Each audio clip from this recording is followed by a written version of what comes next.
आपको कौन सा कैरेक्टर पसंद आया जी? अभी सभी का कैरेक्टर अच्छे है, उसमें किसी को नहीं बोल सकते हैं कैरेक्टर खराब है, बहुत अच्छे है कैरेक्टर। మూవీ ఎలా ఉంది? మూవీ అయితే బాగుందండి.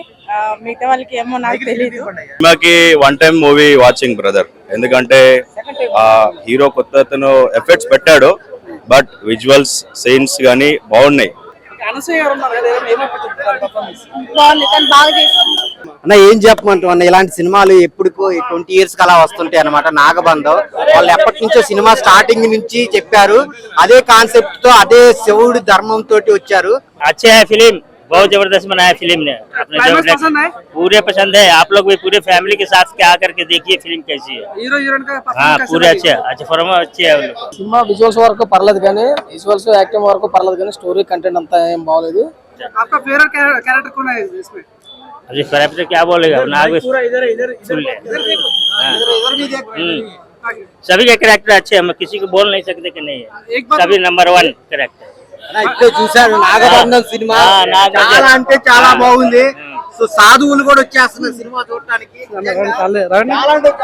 అంటే విజువల్స్ బాగున్నాయి కానీ స్క్రీన్ ప్లే అంత మంచి లేదు. ఇంకా అంతా బాగుంది, ఒక హీరో పర్ఫార్మెన్స్ ఎలా ఉంది? మంచిగా. బట్ స్క్రీన్ ప్లే మిస్ ఉంది అండ్ బీజిఎం మిస్ ఉంది. సినిమాలో ఈజ్ ఆ విజువల్స్ హైలైట్స్ అంతే. ఆర్ట్ డైరెక్టర్ అశోక్ గారి వర్క్ ఇక్కడ చాలా బ్యూటీగా ఉంది.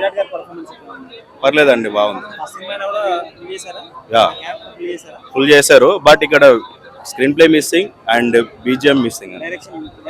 డైరెక్షన్ కూడా బెటర్ అండి, చాలా బాగుంది. ఓవరాల్ గా చూసుకుంటే ఏదో వన్ టైం చూడొచ్చు కానీ ఫస్ట్ హాఫ్ అంతా కూడా కొంచెం లాగ్ అనిపించింది. సెకండ్ హాఫ్ కొంచెం వేరియేషన్ గా మనం చూపించడం కూడా చూసుకుంటే కనుక కొన్ని విజువల్స్ అయితే కొంచెం బాగున్నాయి అనిపించింది. అంటే నాగబంధం చాలా వరకు అంటే స్టోరీని కాపాడుతుందని అనుకున్నాం కానీ ఎక్కడో కొంచెం బాగా తేడా కొట్టిందని అనిపించింది. ఓకే, పెద్దగా మనం ఎక్స్పెక్ట్ చేసినంత కాదు కానీ సినిమా వన్ టైం వాచబుల్ చూడొచ్చు. రెగ్యులర్ మూవీ అయితే కాదు. ఫస్ట్ హాఫ్ అయితే చాలా బాధ అనిపించింది, ఎందుకంటే బాగా లాగే అనిపించింది ఫస్ట్ హాఫ్ అంతా. వారంలో సినిమా పర్వాలేదు అనిపించింది, మరి బ్లాక్ బస్టర్ కాదు, 3 గంటలు అంటే సినిమా చాలా కష్టం అనిపించింది. అంత డెప్త్ అవసరం లేదు. ఎక్కడో చూసినట్టు సన్నివేశాలు, ఎక్కడో వస్తున్నట్టు సీన్లు, అసలు అత్తుపత్తు పొంతన లేనటువంటి సన్నివేశాలు కొంచెం కనపడుతున్నాయి. కాబట్టి ఒక రకంగా చెప్పాలంటే హీరో యాక్టింగ్ బాగుంది, విజువల్స్ బాగున్నాయి. అభిషేక్ నామ గారు ఎక్కడో తడబడ్డారు అనుకునే విధంగా గతంలో మన సాక్షి సినిమా చూసాం. సాక్షి సినిమా ఏ రకంగా అనిపించిందో దానికి భిన్నంగా ఉంటుందేమో అనుకున్నాం కానీ దానికి తగ్గట్టుగా అనిపించి కూడా లేదు. ఓవరాల్ పర్వాలేదు. అంటే ఇది ఒక మతానికి సంబంధించినది కదా, ఒక సనాతన ధర్మాన్ని కాపాడుకోవాలా అనే విధంగా తీసుకోవడం జరిగింది. కానీ ఓకే, సినిమా అంతగా కాపాడినా పర్వాలేదు, చూడొచ్చు సినిమా. మేము కూడా దాంట్లో 15 days వర్క్ చేసాం కాబట్టి తెర ముందు అంటే చూడటం కాదు, తెర వెనక కూడా మీరు ఆలోచించాలి. ఫ్లాప్ చేయకూడదని అనుకుంటున్నాను. సూపర్ గా ఉంది. మన హిందూ గురించి, మన దేవుడి గురించి చాలా చాలా చాలా చాలా బాగా చూపించారు. బాగుంది. మూవీ అయితే హిట్ కొడుతుంది అని అనుకుంటున్నాను. ఆ దేవుడిని కూడా కోరుకుంటున్నాను. 130 కోట్లు ఖర్చు పెట్టారు కాబట్టి 1000 కోట్లు కొట్టాలని, కలెక్షన్ బాగా రావాలని కోరుకుంటున్నాను. చాలా మంది లాగ్ ఉంటున్నారు.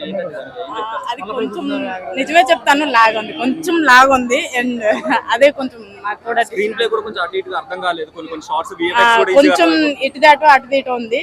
కాకపోతే మూవీ అయితే బాగుంది, చూడొచ్చు. వన్ టైం నిజంగా విజువల్స్ గానీ, ఆ విరాట్ గారి యాక్షన్ అయితే నిజంగా అసలు గూస్ బంప్స్ అన్నమాట. రెండో సినిమాకి ఎంత పర్ఫార్మెన్స్ అయితే శివుడు తాండవం చేసినట్టు అనిపించింది. నిజంగా అభిషేక్ గారు నిజంగా చాలా చాలా బాగా తీశారనమాట. ఆ డైరెక్షన్, ఆ స్క్రీన్ ప్లే నిజంగా నెక్స్ట్ లెవెల్ అనమాట. మీకు ఏం నచ్చింది అన్న మూవీలో ఎక్కువ? సనాతన ధర్మం, ఆ బ్రహ్మ కమలం గురించి తిరిగిన స్టోరీ అయితే చాలా బాగుంది. దేవుడి గురించి అసలు అందరు ఫ్యామిలీతో వెళ్ళి చూడాల్సిన సినిమా అనమాట. అందులో నో మాట. 3 గంటలు ఉందన్నారు, బోర్ కొడుతుంది సినిమా. అలా ఏం లేదు. ప్రతి ఫ్రేమ్, ప్రతి విజువల్ అయితే చాలా అంటే చాలా ఇంట్రెస్ట్ గా డిజైన్ చేశారు. అసలు విజువల్ ఎఫెక్ట్స్ అయితే ఆస్తాం అని చెప్పాలన్నమాట. నిజంగా ఒక్కొక్క విలన్ వచ్చినప్పుడు అసలు జగపతి బాబు గారి క్యారెక్టర్ కానీ, ఆ హీరోయిన్స్ క్యారెక్టర్స్ డిజైన్ కానీ, దేవుడి గురించి చూపించిన విధానం కానీ చాలా అంటే చాలా బాగుంది. మెయిన్ బ్యాక్గ్రౌండ్ మ్యూజిక్ వేస్తే గూస్ బంప్స్ వస్తాయి అనమాట. ఆ లాస్ట్ లో క్లైమాక్స్ అప్పటికి ఇప్పటికి దాన్ని లింక్ చేస్తూ ఒక అద్భుతాన్ని చూపించారనమాట. చాలా అంటే చాలా బాగుంది. సో అందరు ఫ్యామిలీస్ తో, పిల్లలతో, పెద్దలతో అందరు వెళ్ళి చూడాల్సిన సినిమా నాగబంధం. అనసూయ పర్ఫార్మెన్స్ ఎలా అనిపించింది? అనసూయ గారు కూడా ఒక అత్త క్యారెక్టర్ చేసింది, చాలా అంటే చాలా బాగుంది. తన పర్ఫార్మెన్స్ కూడా చాలా బాగుంది. పొడి చేశారని ఫీల్ అవుతున్నారు ఆడియన్స్. మరి అంటే సినిమాలో భాగంగా పొడి చేయాల్సి వచ్చింది, పొడి చేస్తారు.